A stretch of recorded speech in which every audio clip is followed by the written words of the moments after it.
I found 15 great items at the Dollar Tree that you need in your sewing room for sewing quilts. I love heading to the Dollar Tree to see what I can find to add to my sewing stash. This video has 15 items that are so great for quilting. Make sure you stay till the end so you can see my very favorite. Also, my little dog is making a cameo in this video. To make shopping easy, I made a printable download for the shopping list with all the supplies included in this video. So let's dig in and see what quilting supplies are inside these bags.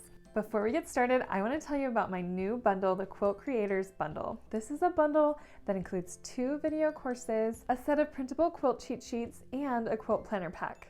The total value is $342, but right now you can get it for just $79. Click the link in my description for more information. Okay, let's start with the quilting hacks. The first one is a napkin holder. This is available in the kitchen section. It is cute like a little rainbow and is great for holding rulers. This is perfect for all my quilting rulers and my little seams right tool, and it's great to just stick right by my sewing machine so everything is handy.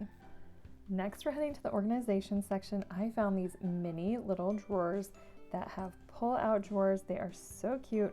Each one has 2 drawers and they are just the right size for so many sewing notions. These are so great for thread, seam rippers, and other sewing essentials, especially extra bobbins. You can even stash different machine feet in here, and I love that they are just the right size for thread. Each drawer can hold 3 large spools of thread. Next, I have a little craft project for you. We are just going to grab one of these wooden squares and some paint at the dollar store. I don't love Dollar Tree paint, so if you have your own paint, we just need 2 colors. And then grab some painter's tape, and we are going to make a decoration for your sewing room. We're going to start by painting the entire square white. This will be our background, and we want to give it a few layers, especially if you are using the Dollar Tree paint. It is super thin, so give it a few layers and use a hairdryer in between to speed up the drying process. Once you have your white background and it is dry, we are going to make a grid on the square. We're going to draw 9 quadrants, so use your ruler, and we're going to use 1 7/8 as our line to create 3 across and 3 down. Now we're going to use these little squares to create an Ohio Star quilt block. So first, grab your painter's tape, and we're going to tape off that center square and fill it in. Make sure you are pressing down really well on the sides of the painter's tape, and then use a paintbrush to paint that middle square with your second color. When your center square is dry, peel off the top 2 layers of the tape. Leave the bottom 2 layers. We are going to use them as we draw triangles. So we're going to tape off the triangles by taping from corner to corner in those bottom and top squares. So first we're going to do one of the sides of the triangle, and then once that's dry, we'll peel the tape off and tape off the other triangle. These are quarter square triangles, and they are making the points of our star block. Make sure your paint is super dry, and then you can tape off the rest of the triangle. We're going to do a triangle opposite the first one. Fill those in with paint, and then we're going to repeat the same process for the side middle squares. When you are all done with that, use some extra paint and a tiny little paintbrush to do some touch-ups. Then let this dry, and then you can find a spot in your sewing room for it. I just stuck it on a shelf with my fabric, and I love how cute and bold this is. Next, I'm heading to the medicine section where I found these really nice big pill boxes. These are so perfect for holding bobbins or even needles, and it's actually a pretty nice quality pill holder, and I love that the boxes are big enough to hold multiple bobbins and full machine needles. Here's another great bobbin storage solution. I found these organizer boxes in the craft section, and each of the little sections in this is big enough to hold a full bobbin and deep enough to close it. This is so cute because it's round and you can see all the colors from the top, so I love this as an easy, simple storage solution for bobbins. Over near the Tupperware, I found this dish rack. This is just a simple white wire dish rack, and it's so great for holding larger rulers in my sewing room. I have rulers and then some tools. I love being able to see them all and flip through quickly. Now heading over to the office supplies section, I'm going to grab some paper clips and a stack of Post-it notes. These are going to help me organize my works in progress. These Post-it notes have 2 colors and 4 pads in them, so it's a great deal for only $1.25. And I'm going to use these to help me organize my rows. So sometimes I like to put out all my rows of a quilt and then take them to my sewing machine. But the only problem is keeping them in order. So I am just going to take my row from left to right and then paper clip them together and use my Post-it to create a label for each row. That way I can keep my rows in order and grab them all and then head to the sewing machine so I don't have to keep going up and back. Next, I found this cute little basket near the floral section and I could not leave it there because it's adorable. This has gold woven into it and it's just a super cute little rope basket. This is super great for holding all those little essentials you need right by your sewing machine. I have it just tucked over here and I just love the way this looks. Next, head to the makeup section and grab a powder brush. This is great for dusting off the little parts in your machine. Since I sew so much, I get threads and dust in here really quickly. So doing a little brush in my bobbin holder and around my needle area about once a week is just great for machine maintenance. Now we're heading to the aisle with the cups and water bottles and grabbing a non-slip shelf liner.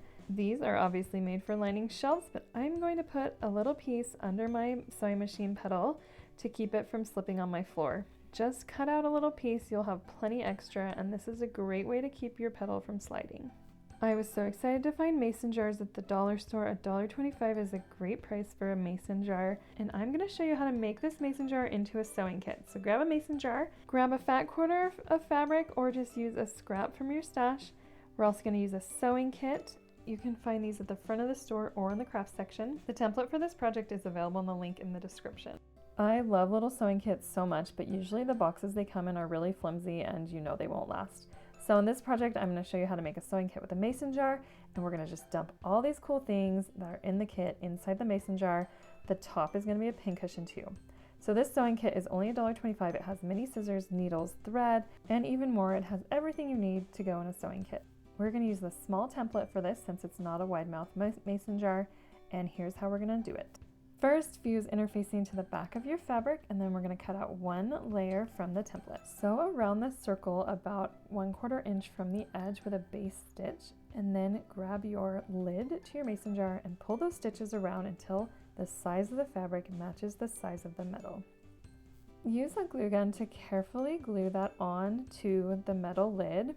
Use sewing clips to hold the fabric on as it dries.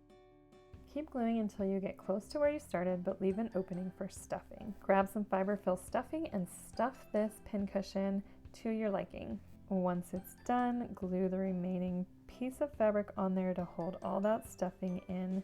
Be careful not to burn your fingers. Now put just a little bit of glue in the ring of the mason jar around that edge and shove the pincushion in and tighten it around your jar until it's dry. Now you have a pincushion on top and a container inside for holding all your little sewing supplies. This makes such a great gift. You can give them to college students or anyone who needs a sewing kit on the go.